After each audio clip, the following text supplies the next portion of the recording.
ذلك بأن الله نزل الكتاب بالحق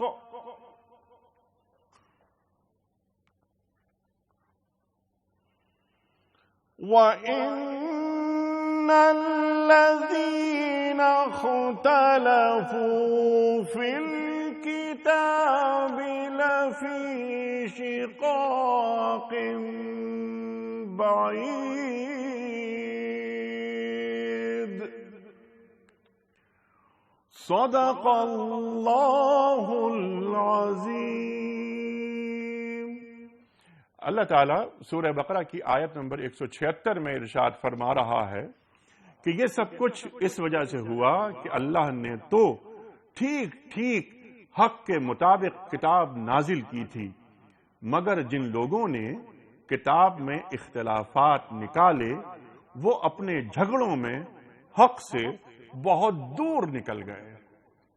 صدق اللہ العظیم۔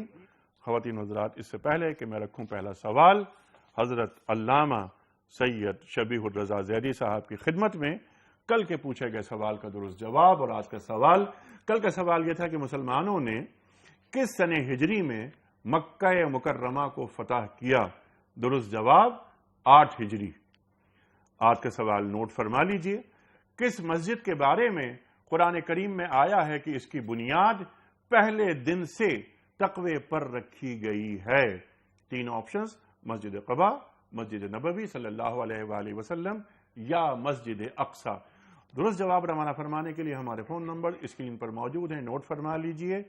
حضرت علامہ صاحب، قبلہ یہ فرمائیے کہ اس آیت کا جو بنیادی مضمون ہے اس پر ہم جستہ جستہ رفتہ رفتہ آگے بڑھیں گے۔ اللہ تعالیٰ نے جو پچھلی آیات میں جو فرمایا وہ اس کا ایک خلاصہ میں نے بیان فرما دیا، اور آپ اچھی طرح واقف ہیں کہ یہ وہ لوگ ہیں جنہوں جو حق کو چھپاتے ہیں، کتمان حق کرتے ہیں، اللہ تعالیٰ کی آیات کو کم قیمت پر بیچ دیتے ہیں، ان کے پیٹوں میں آگ جا رہی ہے، اور یہ کیا ہوگا کہ اللہ انہیں عذاب علیم کے مستحق ہیں۔ یہ اب اللہ تعالیٰ فرما رہے کتاب دی، توریت دی، وجہ اختلاف بن گیا۔ کتاب اور حق، یہ اللہ تعالیٰ یہاں کیا فرمانا چاہ رہے ہیں؟ بسم اللہ الرحمن الرحیم۔ قرآن مجید کی ہر آیت اپنی جگہ پر ایک مکمل ہدایت ہے، سبحان اللہ، لیکن بعض آیتیں قرآن مجید کی وہ ہیں جو اسلام کی پالیسی کو ڈکلیئر کرتی ہیں۔ کیا بات ہے، اور یہ ان آیات میں سے ہے جو اسلام کی پالیسی کو ڈکلیئر کرتی ہے سبحان اللہ۔ کہ اللہ تبارک و تعالیٰ نے قرآن مجید کو حق کے ساتھ نازل کیا ہے۔ اب میں اس سے پہلے تھوڑا سا عرض کرتا ہوں۔ اچھا، یہاں کے قرآن کریم کا ذکر ہے؟ کتاب سے مراد کیا ہے؟ کتاب سے مراد قرآن مجید ہے۔ اچھا، یہاں پہ جو آیات چل رہی ہیں وہ؟ اچھا ہاں، یہ کتاب سے مراد قرآن ہے۔ ایک آیت بھی کتاب ہے، اچھا اور پورا قرآن بھی کتاب ہے۔ اچھا، یہاں جس کتاب کا تذکرہ اللہ تعالیٰ فرما رہا ہے یہ قرآن کریم ہے یا توریت؟ نہیں، یہ قرآن مجید ہے۔ اچھا، یہ قرآن مجید ہے۔ میں اس کی وضاحت قرآن مجید کی آیات سے ہی کرنا چاہتا ہوں، آپ کے سامنے پیش کروں گا۔ خداوند کریم نے ارشاد فرمایا کہ وَبِالْحَقِّ أَنزَلْنَاهُ وَبِالْحَقِّ نَزَلَ، ہم نے قرآن مجید کو حق کے ساتھ نازل کیا اور وہ حق کے ساتھ نازل ہو گیا۔ پہلی چیز یہ ہے۔ اس کے بعد میں اسی آیت کا جو عنوان ہے، اسی آیت کے عنوان پر قرآن مجید کہتا ہے اپنے پیغمبر سے خطاب کرتے ہوئے سورہ مبارکہ نحل کے اندر ارشاد ہوتا ہے کہ وَمَا أَنزَلْنَا عَلَيْكَ الْكِتَابَ، ہم نے جو کچھ کتاب میں سے تجھ پر نازل کیا ہے لِتُبَيِّنَ لَهُمُ الَّذِي اخْتَلَفُوا فِيهِ، اس کتاب کو اس لیے تجھ پر نازل کیا ہے حبیب ہم نے تاکہ تو ان کے درمیان جو اختلافات ہیں اس کا تبیان کر کے اسے ختم کر دے۔ تو وہاں بھی یہی کتاب کا لفظ استعمال کیا گیا، اور چونکہ القرآن یفسر بعضہ ببعض، قرآن کی بعض آیتیں بعض آیتوں کی تفسیر کرتی ہیں، لہذا کتاب اللہ تبارک و تعالیٰ نے نازل فرمائی، لیکن قرآن مجید کو اللہ تبارک و تعالیٰ نے بیان بھی کہا ہے اور تبیان بھی کہا ہے۔ بیان وہ ہوتا ہے کہ جو سمجھ میں بھی آتا ہے اور کبھی سمجھ میں نہیں آتا، یعنی کھلا ہوا نہیں ہوتا، اس کے اندر وضاحتیں نہیں ہوتی، لیکن کبھی یہ تبیان ہوتا ہے۔ اب جو قرآن مجید کو بیان بھی کہا گیا اور تبیان بھی کہا گیا، تو یا تو قرآن مجید کی آیات میں اختلاف ہے یا اختلاف نہیں ہے، کیونکہ دو چیزیں ایک ساتھ میں نہیں ہو سکتی، یا بیان ہے یا تبیان ہے۔ اب بیان جو ہے یہ امت کے لیے ہے، تبیان جو ہے یہ پیغمبر کے لیے ہے۔ اس لیے پیغمبر اکرم صلی اللہ علیہ وآلہ وسلم سے خطاب کر کے خداوند کریم نے یہ ارشاد فرمایا کہ ہم نے کتاب کو تجھ پر نازل کیا لِتُبَيِّنَ لَهُمُ الَّذِي اخْتَلَفُوا فِيهِ، تبیان کر دے ان کے سامنے قرآن مجید کو کھول کھول کر واضح طور پر ان کی آیتوں کی تفسیر اور شرح بیان کر دے۔ اور قرآن مجید کی ایک اور بہت ہی خوبصورت آیت ہے اس سلسلے کے اندر، جہاں خداوند کریم ارشاد فرماتا ہے کہ ان ھذا القرآن یہدی للتی ہی اقوم، یہ قرآن ہے جو بالکل سیدھے رستے کی طرف ہدایت کرتے جس میں کجی ہے ہی نہیں۔ وَيُبَشِّرُ الْمُؤْمِنِينَ الَّذِينَ يَعْمَلُونَ الصَّالِحَاتِ، اور بشارت دیتا ہے ان مومنین کو کہ جو صالحات پر عمل صالح انجام دیتے ہیں۔ علماء نے یہدی للتی ہی اقوم کی طرف جو اشارہ کیا تو علماء فرماتے کہ یہ قرآن مجید ہدایت کرتا ہے رسول کی طرف، اور رسول خدا صلی اللہ علیہ وسلم پوری امت کو ہدایت کرتے ہیں، کیونکہ قرآن مجید کا جو نزول ہے وہ سرکار ختمی مرتبت پر ہے، اور سرکار ختمی مرتبت کا جو ارسال ہے وہ امت کی طرف ہے۔ قرآن امت کی طرف نہیں آیا، امت کی ہدایت کے لیے آیا، لیکن پیغمبر پر نازل ہوا اور پیغمبر کو امت کی طرف بھیجا گیا۔ لہذا صحابہ کرام رضوان اللہ تعالی علیہم کی بھی سنت احادیث کی کتب میں اور تفاسیر سے ملتی ہے کہ جب کوئی آیت نازل ہوتی تھی اور ان کی سمجھ میں بات نہیں آتی تھی تو وہ فوراً جا کے پیغمبر اکرم صلی اللہ علیہ وآلہ وسلم سے پوچھتے تھے کہ یا رسول اللہ یہ آیت نازل ہوئی، اس کا حکم کیسے ہوگا۔ یعنی وہ سوال کرنا صحابہ کرام کا یہ بتا رہا ہے کہ تبیان وہ پیغمبر سے لیتے تھے، بیان ان تک قرآن مجید کی آیت کے حوالے سے پہنچ جاتا تھا، اس کا تبیان پیغمبر اکرم صلی اللہ علیہ وآلہ وسلم فرماتے تھے۔ لہذا قرآن مجید کے اندر ایک آیت اس کے حوالے سے میں آپ کے سامنے پیش کرنا چاہوں گا کہ جہاں خداوند کریم نے فرمایا فَلَا وَرَبِّكَ لَا يُؤْمِنُونَ حَتَّى يُحَكِّمُوكَ فِي مَا شَجَرَ بَيْنَهُمْ ثُمَّ لَا يَجِدُوا فِي أَنفُسِهِمْ حَرَجًا مِّمَّا قَضَيْتَ وَيُسَلِّمُوا تَسْلِيمًا۔ اے محمد تیرے رب کی قسم، یعنی میں اس کا ترجمہ کر رہا ہوں، اے محمد یہاں ہے نہیں، فَلَا وَرَبِّكَ قسم ہے تیرے رب کی، لا يؤمنون کوئی شخص مومن نہیں بن سکتا، حتی یحکموک فیما شجر بینہم جب تک کہ وہ اپنے تمام اختلافات میں تجھے اپنا حاکم نہ بنا لے، اور جب تو کوئی فیصلہ کر دے تو فیصلے کو قبول کرنے میں اپنے دل میں تنگی بھی محسوس نہ کرے، اور اس کے بعد میں وَيُسَلِّمُوا تسلیما، اور تیرے آگے اپنے آپ کو اس طریقے سے سپرد کر دے، سرنڈر کر دے جس طریقے سے سرنڈر کرنے کا حق ہے۔ لہذا یہ لوگ جو اختلافات پیدا کرنے والے لوگ ہیں جن کے لیے قرآن مجید میں یہ اشارہ کیا گیا کہ انہوں نے اس حق کے ساتھ نازل کی ہوئی کتاب کے اندر اختلافات کیے، یہ وہ لوگ ہیں کہ جنہوں نے رسول اکرم صلی اللہ علیہ وآلہ وسلم کو کے فرامین کو اور قرآن مجید کی آیات کو اپنی خواہشات کے بدلے بیچ ڈالا، اور وہ رستے قرآن مجید کی آیات سے نکالے کہ جن کا کہیں پر نہ اللہ حکم دے رہا ہے نہ نبی کی سیرت سے متعلق نہیں۔ سبحان اللہ سبحان اللہ۔ مفتی صاحب اسی گفتگو کو لے کے آگے چلتے ہیں۔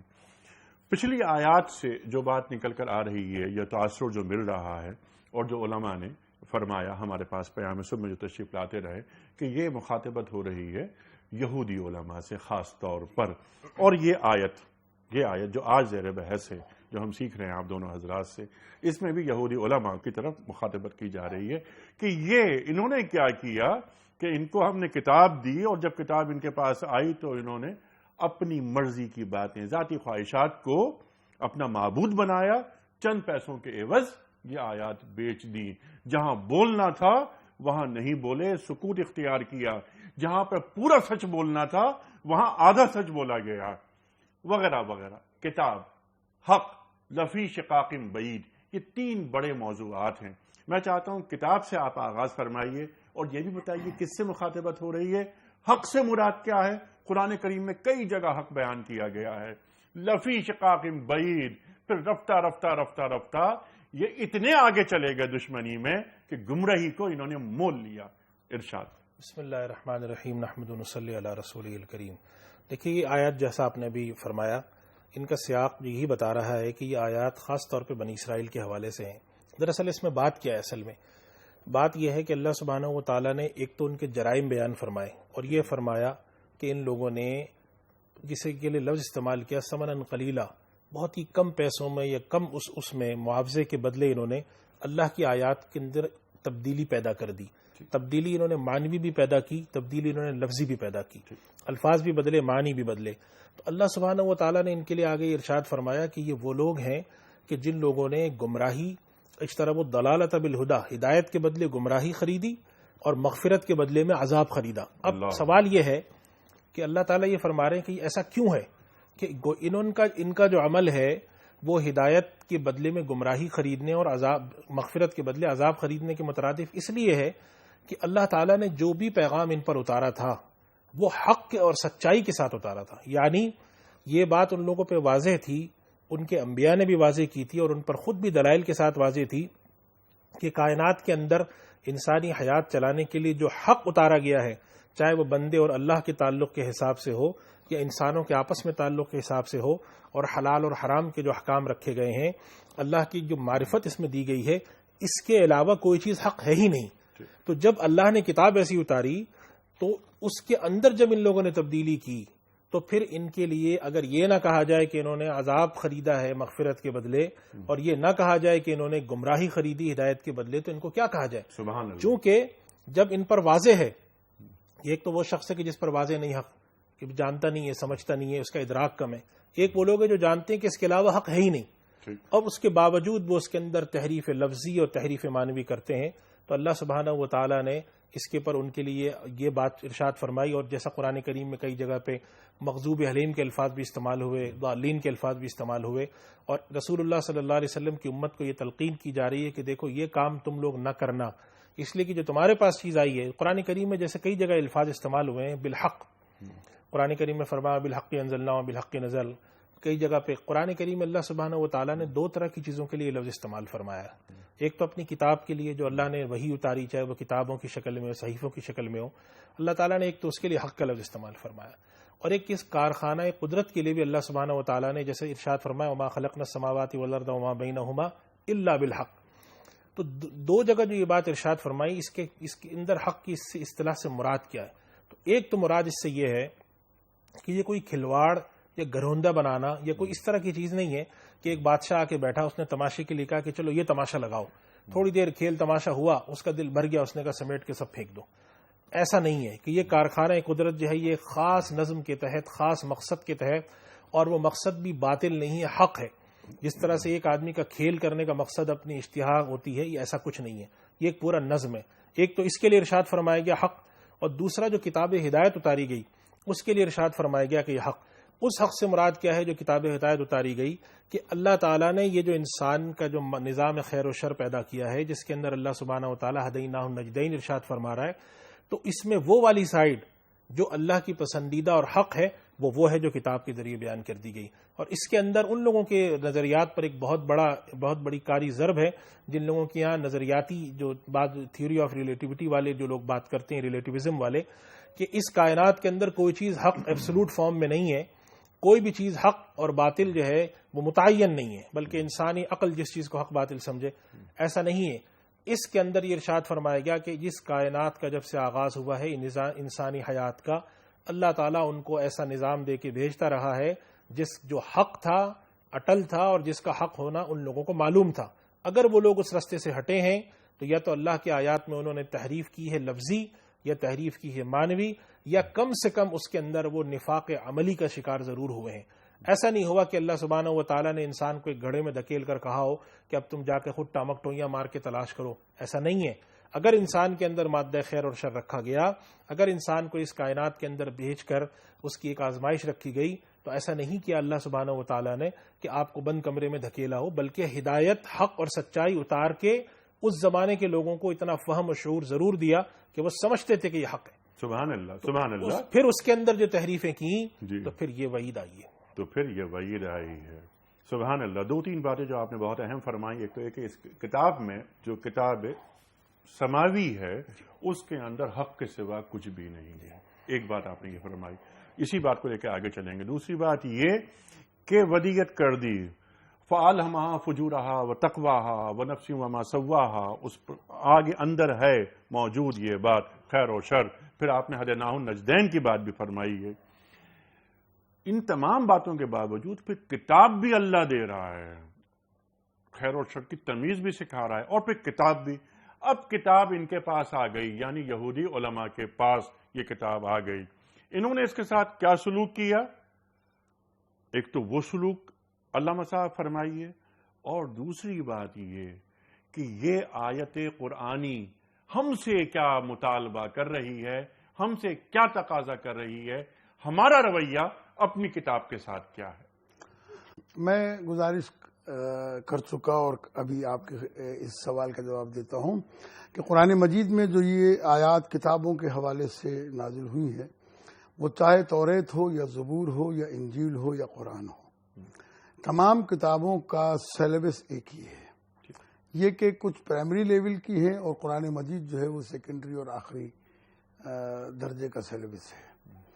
جو حشر گزشتہ امتوں نے اپنی کتابوں کا کیا اور اس میں انہوں نے اپنی خواہشات پر عمل کرنے کے لیے ان کی آیاتوں میں لفظی اور معنوی دونوں تحریفیں کی، اللہ نے قرآن مجید کو چونکہ قیامت تک کے لیے آخری کتاب بنا کر نازل کیا، لہذا اسے لفظی تحریف سے تو محفوظ کر دیا کہ یہ کسی قیمت کے اوپر بھی کائنات کی کوئی طاقت جو ہے اس کے اندر لفظی تحریف نہیں کر سکتی، یہ لفظی تحریف سے تو محفوظ ہے. البتہ جو معنوی تحریفات ہیں اس کے اندر جو ہے وہ ہر آدمی اپنے اپنے طور کے اوپر خواہشات کے اعتبار سے لگا ہوا ہے. اب معنوی تحریفات کی جو بات آپ نے فرمائی، معنوی تحریفات کے مرتکب یہودی علماء ہوتے تھے، وہ کن معنوی تحریفوں کے مرتکب ہوئے؟ انہوں نے مثلا اللہ تبارک و تعالیٰ کی طرف سے جو احکامات نازل ہوئے، انہوں نے کہا کہ مثلا آپ کے لیے نہیں ہے، یہ فلاں لوگوں کے لیے ہے، یا مثلا یہ دن سے مراد یہ نہیں ہے، دن سے مراد کوئی اور چیز. جیسے انہیں ہفتے کے دن شکار کرنے کے لیے منع کیا گیا، اس میں تحریف کر کے انہوں نے ان کو بڑھا دیا آگے کہ جناب آپ جا سکتے ہیں، یہ حکم آیا تھا لیکن یہ اب ختم ہو چکا ہے.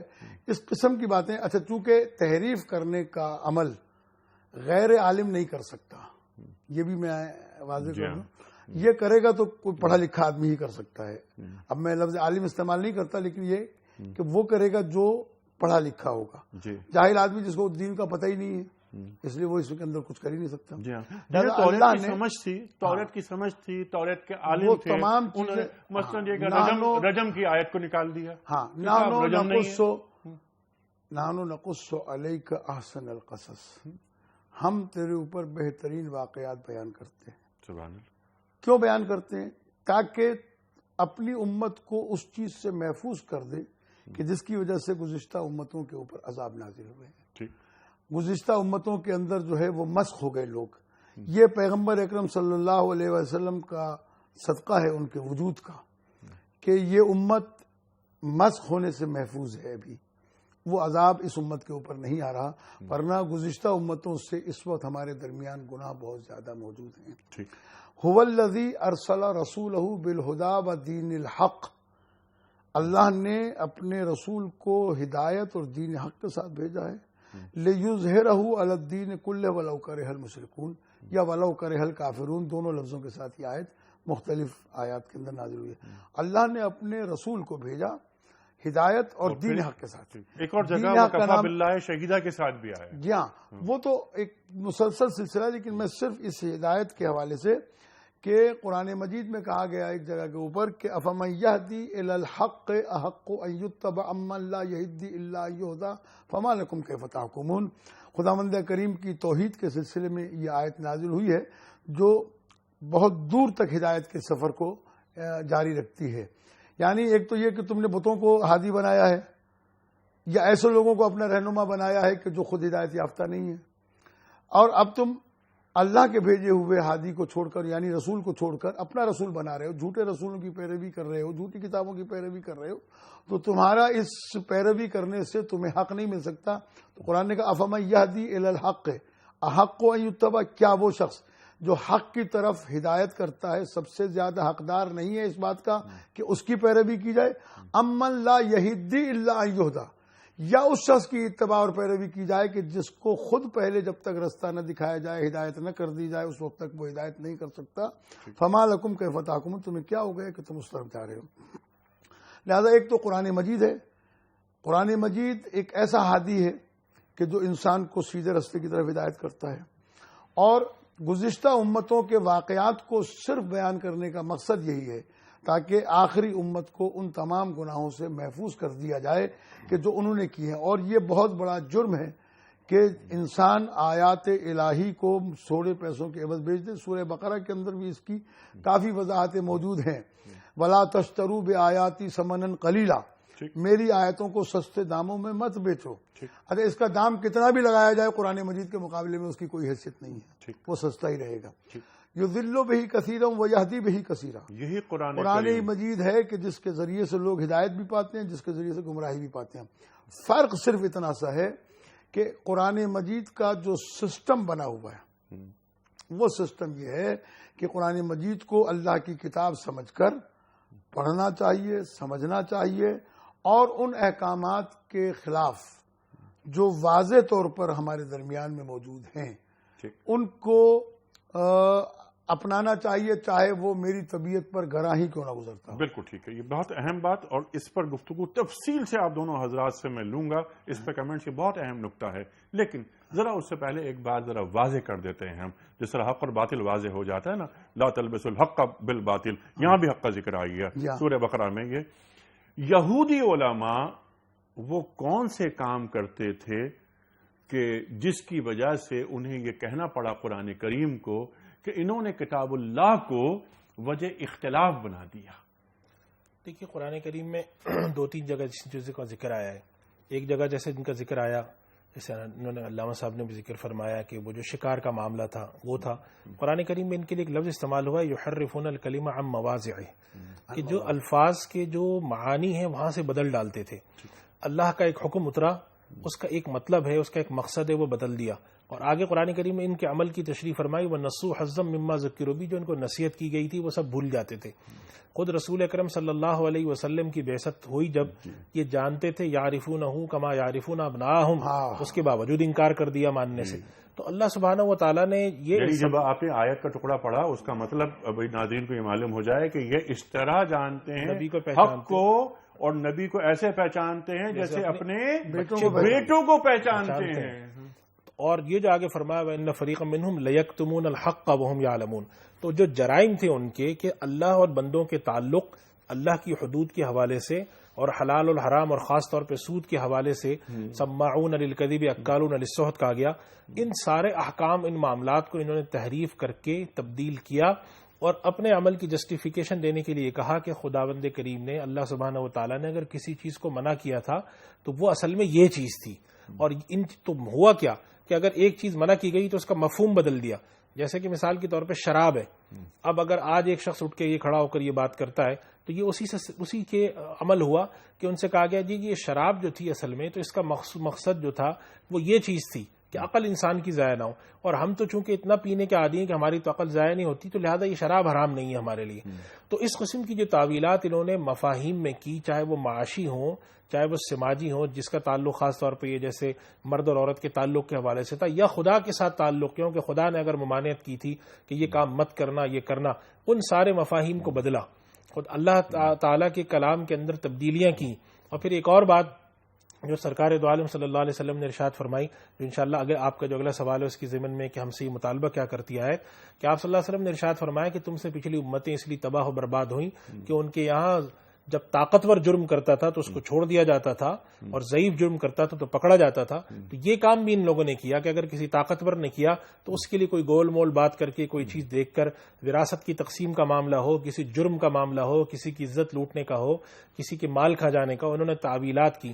تو اللہ تعالیٰ نے اسی وجہ سے ان لوگوں کے لیے بہت سخت الفاظ استعمال فرمائے اور ان کو مغضوب علیہم کہا، اس لیے کہ انہوں نے حق جانتے ہوئے، یہ سمجھتے ہوئے کہ ہم غلط کر رہے ہیں، انہوں نے کہا بس ٹھیک ہے، کام اپنا چلنا چاہیے، اپنا روٹی پانی چلتا رہے۔ تو اللہ سبحانہ و تعالیٰ نے اس کے لیے یہی لفظ استعمال فرمایا کہ تم کائنات کی تمام دولت بھی جمع کر کے لے آؤ اور اللہ کے کلام کو اس سے بدلنے کی کوشش کرو، تو وہ جسے ہے وہ ثمناً قلیلہ ہے، وہ ایک بے معنی چیز ہے اور ایک بے قیمت مول ہے جو تم لے کر آؤ گے۔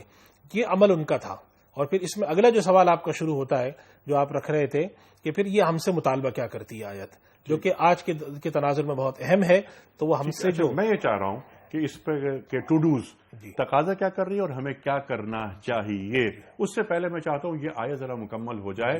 لفی شقاق بعید، یہ حصہ بھی بہت اہم ہے. میں چاہ رہا ہوں اس پہ بھی گفتگو آپ فرمائیں، اس کے بعد آپ گفتگو فرمائیے کہ یہ اتنا آگے چلے گئے اختلافات میں، حق کو ماننے سے انکار کرنے میں، کتمان حق میں، کہ اب ان کو اپنے نفع نقصان کا احساس ہی نہیں رہا اور بہت دور نکل گئے. یہ دیکھیے ہوتا یہ کہ جب اللہ کے کتاب کے ساتھ یہ کھلواڑ کیا جاتا ہے تو اللہ کی طرف سے پھر ایک پھٹکار اور ایک لعنت آتی ہے جس کی وجہ سے انسان حق سے دور ہوتا جاتا ہے، اور پھر بالکل چند رسومات، یہ جس کے لیے ہم مت کے لفظ استعمال کرتے ہیں، چند اس طرح کی چیزیں رہ جاتی ہیں. اور حق تعالی، دیکھیں ایک بات میں اس میں اور بھی عرض کرتا چلوں کہ جو اختلاف کی اصطلاح قرآن نے استعمال کی ہے، اس اختلاف کی اصطلاح سے مراد وہ اختلاف نہیں ہے جو کسی لفظ کی تعبیر کے اندر دو اہل علم میں ہوتا ہے. اس سے مراد وہ اختلاف ہے جس کو ہم شقاق کہتے ہیں، جس کو ہم جھگڑا کہتے ہیں، جس کو ہم کہتے ہیں کہ خدا کے کلام میں، خدا کی چیزوں میں اس طرح سے انکار کی کیفیت پیدا کرنا کہ گویا کہ آپ جھٹلا رہے ہیں. یا ایک تو انکار، دوسرا ہے مس انٹرپریٹیشن، کہ اللہ کے کلام انکار نہیں ہے. لیکن میں آپ ہی کی بات کو آگے بڑھاتے ہوئے، خدا کے کلام میں، خدا کی چیزوں میں اس طرح سے انکار کی کیفیت پیدا کرنا کہ گویا کہ آپ جھٹلا رہے ہیں. یا ایک تو انکار، دوسرا ہے مس انٹرپریٹیشن، کہ اللہ کے کلام انکار نہیں ہے. لیکن میں آپ ہی کی بات کو آگے بڑھاتے ہوئے سمجھنے کے لیے میں آپ سے یہ سوال یہ رکھ رہا ہوں آپ دونوں حضرات کی خدمت میں، کہ بعض اوقات دین کی ایک انٹرپریٹیشن آئی، ایک تعبیر آئی، ایک تعریف آئی، اس پر عمل شروع ہو گیا. رفتہ رفتہ دین کی جو اصل تھی، جو دین کا جوہر تھا، جو قرآن کریم کی اس آیت کا مطالبہ تھا، اس سے دور ہٹتے چلے گئے. اب میں اس لیے اس پر عمل کر رہا ہوں کہ میں یہ بات کہتا ہوں کہ صاحب ہم تو، ہمارے بڑے تو صدیوں سے اس پہ عمل کر رہے ہیں. یہی وہ کیفیت ہے کہ حق تعالیٰ کا بیان کردہ حق تو پیچھے چلا گیا. اگر پوچھا جائے بھائی کیوں کرتے ہو، بھائی اس لیے کرتے ہیں کہ ہم نے اپنے بڑوں کو دیکھا کرتے ہوئے. اس کا مقصد کیا ہے؟ ابھی ہمیں یہ بھی نہیں معلوم کیا مقصد ہے. اللہ کو راضی کرنا، تصور آخرت، یہ ساری چیزیں پیچھے چلی جاتی ہیں. اگر اس کے ہمیں کچھ مناظر دیکھنے ہوں تو جیسے مجھ سے کئی ہمارے ساتھیوں نے بیان کیا جو آسٹریلیا گئے، کہ وہاں پر جو کافی عرصے پہلے، کچھ 70-80 سال یا 100 سال پہلے بعض علاقوں میں افغانستان کے کچھ مسلمان جا کے آباد ہوئے جنہوں نے وہاں صحرا کو آباد کرنا تھا. تو اب جب ان کی 3-4 نسلوں کے بعد جب وہاں پر ایک دفعہ کچھ لوگ گئے یہاں سے تبلیغی جماعت کے حضرات اور اذان دے رہے تھے، تو وہاں پر ایک بوڑھی عورت آئی اور اس نے آ کر یہ جملہ کہا کہ I used to listen to this song, یہ گانا تو میں بہت پہلے بھی سنتی تھی بچپن میں، یہ تم لوگ کیا گانا گا رہے ہو. تو ایک یہ کیفیت آ جاتی ہے دین سے دوری کی. خیر ان کی یہ کیفیت تو کسی عمل چھوڑنے سے آئی تھی، لیکن جو لوگ اس کے اندر، حق کے اندر جا کر حق کو جانتے ہوئے جب اس کے اندر وہ اپنے مرضی کی چیزیں ڈالتے ہیں تو پھر ان کے اوپر وہ لعن آتی ہے، وہ اللہ کی طرف سے پھٹکار آتی ہے. جو کہ بنی اسرائیل کے یا اس شخص کے عالم کا ذکر آتا ہے 9ویں پارے میں، بلعم بن باورا کا، کہ اللہ کی طرف سے اس کے اوپر لعنت اور پھٹکار آئی تھی. اور پھر اس کی مثال اللہ تعالیٰ نے دی ہے کتے کی طرح کہ جس کی زبان ہر وقت لٹکتی ہے، ہانپتا رہتا ہے، چاہے اس کو پانی ملے، پیاس لگے نہ لگے. تو کہنے کا مقصد یہ کہ وہ لوگ جو حق تعالیٰ کی بتائی ہوئی چیزوں کو اپنی مرضی کی سے سمجھنے کی کوشش کرتے ہیں. یعنی سیدھی سی بات کیا ہے، قانون پڑھنے کا بڑا آسان طریقہ ہوتا ہے. قانون کے الفاظ کیا ہیں، ہم سے چاہتا کیا ہے. ایک طریقہ تو یہ ہے پڑھنے کا. دوسرا طریقہ ہے کہ ہم تو یہ چاہتے ہیں اب دیکھو قانون کو کیسے موڈیفائی کیا جائے. ہمارے یہاں قرآن کریم کے حوالے سے جو یہ کیفیت ہے، یہ تورات اور انجیل کے اندر لوگوں میں یہ رہی تھی، اور انہوں نے تو اس کے اندر تحریف لفظی بھی کر دی، تحریف معنوی کی، اور پھر آپس میں جو اس کے جھگڑے، خدا کے تصور، خدا کی وحدانیت، خدا کے تعلق، اس کی عبادات. اس زمانے کے جو روزے ہیں تو روزے کے مفہوم میں تحریف، تعویل ایک ہوتی ہے، ایک ہوتی تحریف، اس کے اندر تبدیلی، حج کی کیفیت میں تبدیلی، آہستہ آہستہ کرتے کرتے، اور ان کے آپس کے جو جھگڑے اختلافات وہ اتنا دور چلے گئے کہ آپس میں جا کے جس چیز پہ وہ لڑ رہے ہیں اس چیز کے حق سے تو کوئی تعلق ہی نہیں رہا. وہ حق کی بدلی بھی شکل ہے. ٹھیک ہے، اسی بات کو لے کر آگے چلنا چاہ رہا تھا میں، لیکن کچھ کالرز ہیں مجھے بتایا جا رہا ہے، لیکن سوال میں رکھ دیتا ہوں آپ کے سامنے، کال لے لیں گے. پھر وہی سوال کہ تحریف لفظی اور تحریف معنی یا معنوی.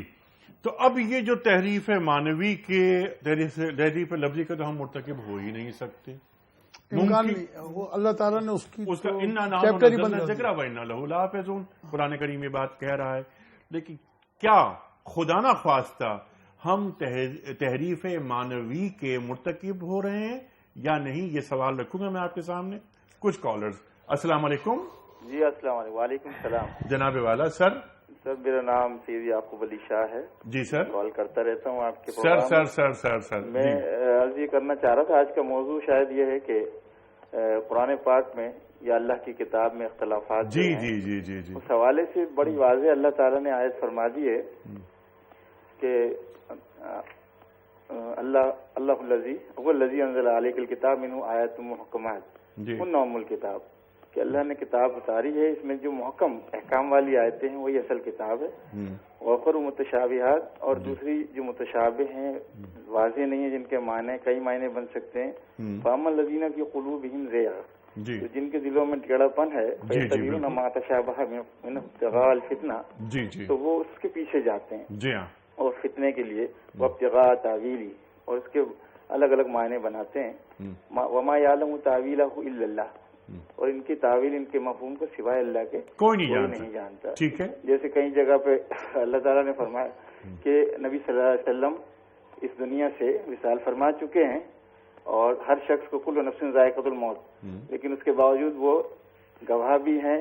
اور ایک جگہ یہ بھی فرمایا کہ بھائی آخرین منہم لما یلحقوا بہم، ان کو بھی یہ قرآن پاک کی تلاوت اور اس کی تصدیق فرما رہے ہیں. ٹھیک ہے. سرکار کیا سوال کیا ہے آپ کا؟ سوال سر یہ ہے کہ جو اختلافات ہیں وما تفرقوا الا من بعد ما جاءهم العلم بغیا بینہم، انہوں نے فرقے بنائے اختلافات کے بعد آپس کی ضد سے.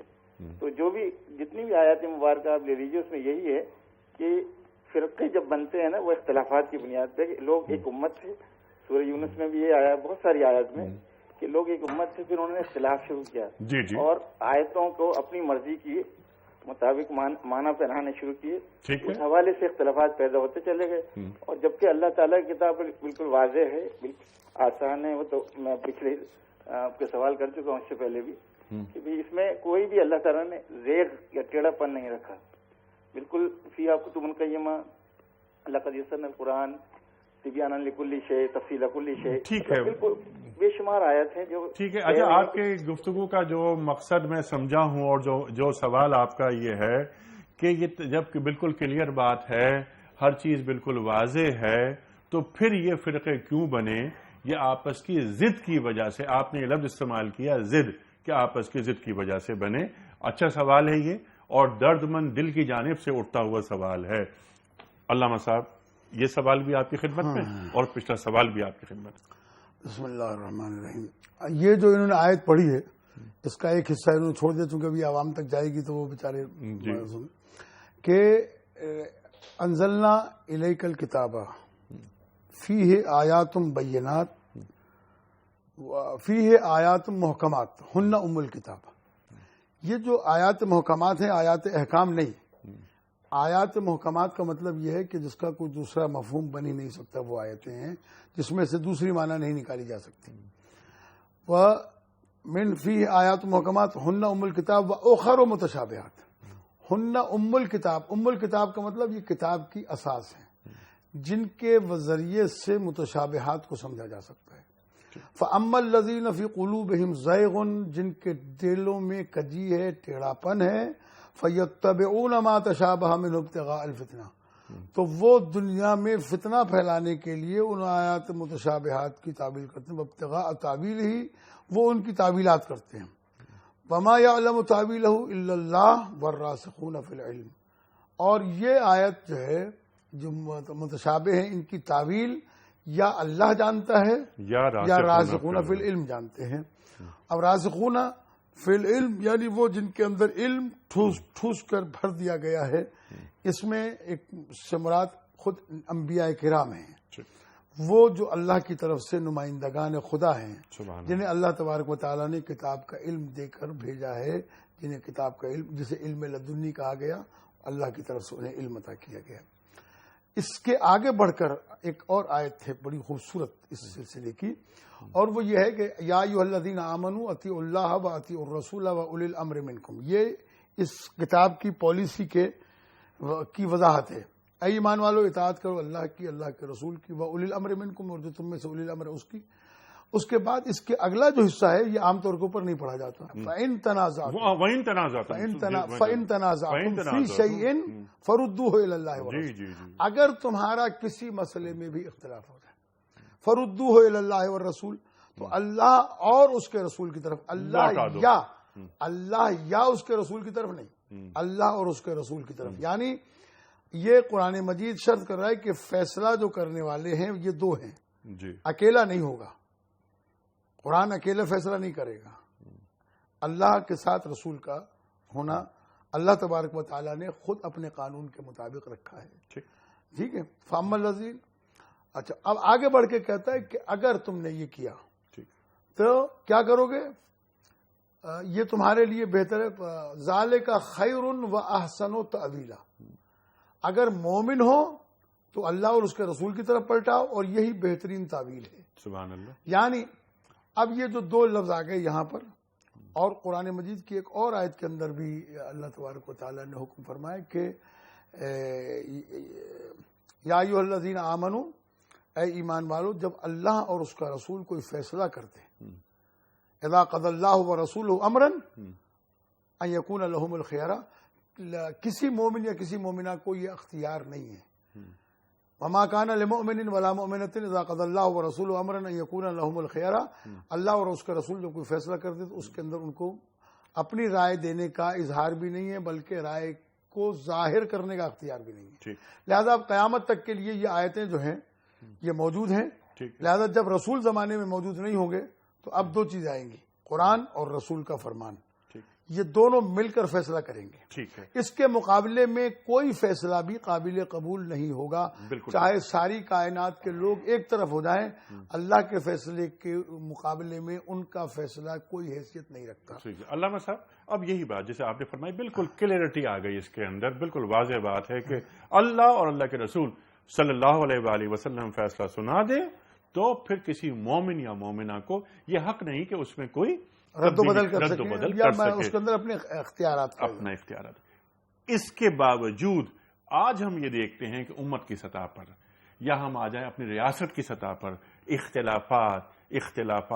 اختلافات مطلب تقسیم در تقسیم یہ نظر آ رہی ہے. اس کی وجہ کیا ہے اور اس کو آج یہ آیت ہم سے تقاضا کیا کر رہی ہے؟ ہم سے تقاضا یہ کر رہی ہے کہ احکامات الہی کو زندہ کیا جائے. مثال دیتا ہوں میں آپ کو. قرآن مجید فرقان حمید کہتا ہے، اللہ تبارک و تعالیٰ کا واضح اعلان ہے کہ ومن یقتل مؤمنا متعمدا فجزاؤہ جہنم خالدا فیہا غضب اللہ علیہ ولعنہ واعد لہ عذابا عظیما. اللہ نے کہا کسی بھی ایک مومن کو متعمدن جان بوجھ کر قتل کرنے والے کے لیے 4 سزائیں میں اللہ سناتا ہوں. ایک سزا یہ ہے کہ وہ جہنم میں جائے گا، اللہ کا غضب اس کے اوپر ہوگا، اللہ کی لعنت ہوگی، دردناک عذاب ہوگا، قطعی طور کے اوپر نہیں بچ سکتا. اب جب ایک قاتل گیا، اس نے مجھ سے پوچھا، مثلا میں مولوی ہوں، مجھ سے آگے پوچھا مولانا میری بخشش کا سارا ہے، ان اللہ غفور رحیم، ان اللہ علی کل شیء قدیر، اللہ قادر مطلق ہے، اللہ غفور رحیم بخش دے گا، اور ان اللہ یغفر الذنوب جميعا، اللہ تو سارے گناہ معاف کرنے والا ہے، تیرے گناہ معاف کیسے نہیں ہوں گے؟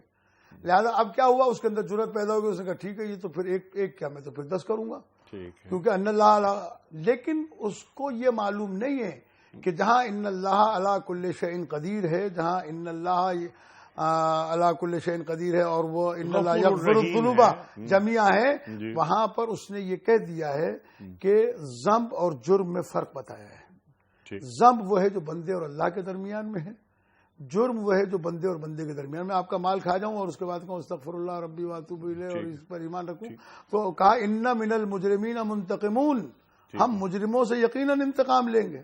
اب اس کے بعد اگر وہ قاتل بخشا جائے تو اللہ تعالیٰ قرآن مجید میں اعلان کرتا ہے کہ ان اللہ لا یخلف المیعاد، اللہ قادر مطلق ہے لیکن وعدہ خلافی نہیں کرتا. اب یہاں پر جب یہ مومن کو پتا چلے گا کہ اللہ وعدہ خلافی نہیں کرتا اور مومن کے قتل کا مواخذہ ہوگا تو میں کسی کلمہ گو کو قتل کروں گا، تو سوال ہی پیدا نہیں ہوتا جنت میں جانے کا میرے. اور پھر قرآن مجید نے پکار کے کہا کہ ومن قتل نفسا بغیر نفس او فساد فی الارض فکأنما قتل الناس جميعا، ایک انسان کو قتل کرنے والا پوری انسانیت کا قاتل ہے. تو اللہ نے وعدہ کیا کہ اس کو کبھی بھی جنت. تو اس قسم کے جو آسرے مل جاتے ہیں نا، اللہ غفور الرحیم ہے، یہ جو آسرے مل جاتے ہیں مفتی صاحب، یہ آسرے جو ہے اہم بات ہے، یہ بہت اہم بات، جو آسرے مل جاتے ہیں اور دین کی تعبیرات میں تبدیلیاں آتی رہتی ہیں اور اس میں ایک موڈیفائی ہوتا رہتا ہے. یہ یہاں پر آپ کی بات پر مجھے ایک قول یاد آیا، اور وہ قول ہے حضرت علی مرتضیٰ کرم اللہ وجہہ کا. آپ فرماتے ہیں بہترین فقیہ وہ ہے کہ جو لوگوں کو اللہ کی رحمت کا یقین دلاتے ہوئے انہیں گناہ سے دور کر دے. لوگوں کو اللہ کی رحمت کا یقین دلاتے ہوئے لوگوں کو گناہ سے دور کر دے. نہ اتنا ڈرائے کہ مایوس ہو جائے اور مومن ہمیشہ بیم و رجا کے عالم میں رہتا ہے. یہ بھی فرماتے ہیں حضرت علی مرتضیٰ کرم اللہ وجہہ. اچھا میں کیونکہ وقت ختم ہو رہا ہے پروگرام کا، مفتی صاحب یہ آیت، اس کا مطالبہ جو ہم پروگرام کا اختتام کرتے ہیں آیت کو جوڑتے ہیں حالات حاضرہ سے، آج اس کا تقاضا کیا ہے اس آیت کا؟ جی دیکھیے، اس میں یہ آیت جو ہے نا، یہ آج کے ہمارے جو مسائل ہیں بنیادی ان کا بہت بڑا حل پیش کرتی ہے. پہلی بات کہ مسلمان من حیث المجموع، یعنی زبان سے تو کہہ رہے ہیں لیکن ان کا عقیدہ اور ان کا عمل یہ ہونا چاہیے کہ اللہ کی طرف سے جو اتارا گیا وہ حق ہے. اس وقت ہمارے معاشرے میں، مسلمان معاشروں میں ایسے لوگ جو زبان سے نہ کہتے ہوں دل میں رکھتے ہیں، یا اگر دل میں نہیں رکھتے تو عمل سے یہ بات پیش کرتے ہیں کہ اللہ نے جو کچھ بھی اتارا ہے ہوتا ہوگا وہ حق اپنی جگہ، ہم کریں گے وہی جو ہمارا دل چاہے گا. یہ تک سوالات یہ امت مسلمہ میں یہ اٹھنے لگے ہیں کہ اگر کسی مسئلے پر قانون سازی نہیں کی بھی مسلمانوں نے تو وہ نافذ العمل نہیں ہو سکتا. اللہ کے قانون کو قانون سمجھ کے نافذ کرنا اور اللہ کے بھیجے ہوئے حق کو ایبسولوٹ ٹروتھ سمجھنا، حقیقت جسے ہم کہتے ہیں کہ اس کو حقیقت مطلق سمجھنا، یہ سمجھنا کہ یہی سچائی ہے، اگر اس سے ہٹ کے کچھ سمجھ میں آتا ہے تو وہ غلط ہے. ایک تو یہ بات ہے.